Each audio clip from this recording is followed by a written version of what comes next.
Do you ever struggle with setting boundaries, like agreeing to plans even when you're already exhausted, taking on one more task when you're already overwhelmed, or staying quiet just to avoid tension, even when deep down you know that saying yes might mean going against what you really want?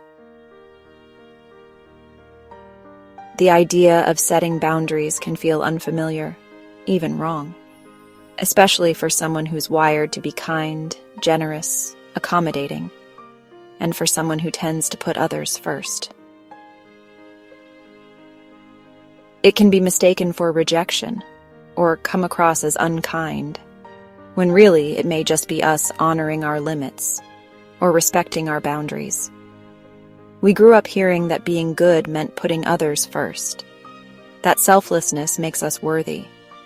But few of us were shown how to say no without guilt, or that caring for our own needs could be an act of love, not selfishness. So over time, we keep putting ourselves second, mistaking self-sacrifice for generosity, and calling it kindness even, when really it may have been a way of abandoning ourselves. So now even the smallest no starts to feel heavy. Even asking for what we need feels like too much.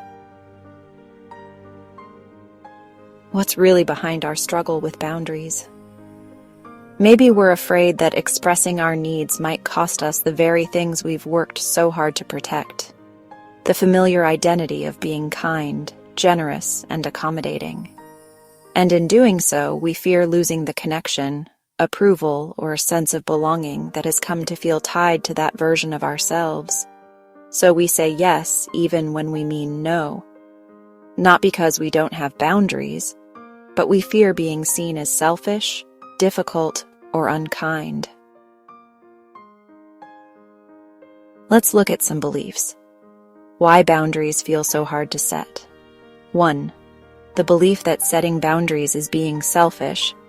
Many of us grew up with the idea that being good means putting others first, that to be kind, we must be selfless.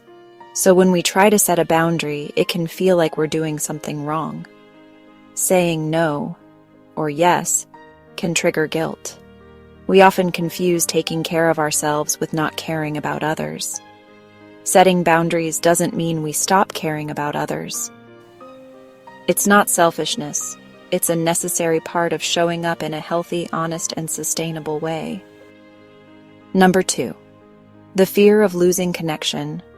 We don't want to let people down. We fear that setting boundaries will disappoint them, or worse, push them away. So we often adjust and accommodate others. We say yes, although not always, but often. Sometimes it's not because it feels right, but because we're afraid that saying no will create distance or disappointment. Over time, we trade our honesty for acceptance and our truth for approval. Number 3, the need to feel valued. Many of us grew up believing our value is defined by how much we give, that being selfless is noble, even necessary. So we keep giving. We keep showing up, even when we're exhausted, even when we're struggling. And when we finally pause to care for ourselves, the guilt rushes in. The more we give, without boundaries, the more we disconnect from ourselves. Over time, we forget that our needs matter too. So what can we do to finally free ourselves from the guilt, the pressure, and the fear, and begin to feel at peace with setting boundaries? We begin by remembering that kindness isn't just something we extend to others. It's something we owe to ourselves too.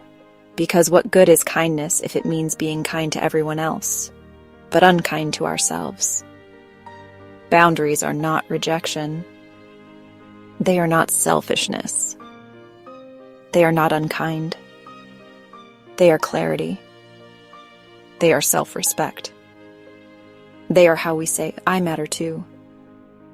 They create connection that's honest and rooted in kindness, not shaped by guilt.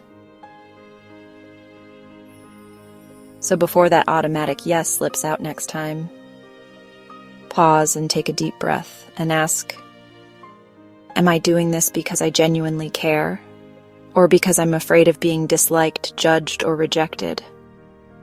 Do I truly want to do this, or am I just trying to please? Am I doing this because it truly feels right, or because it feels like something I'm supposed to do to meet expectations? Then listen, not just to what seems acceptable, but to what feels true. The answer that honors both our needs and our care for others. Because sometimes the most powerful shift doesn't start with saying no. It starts with getting honest about why we say yes.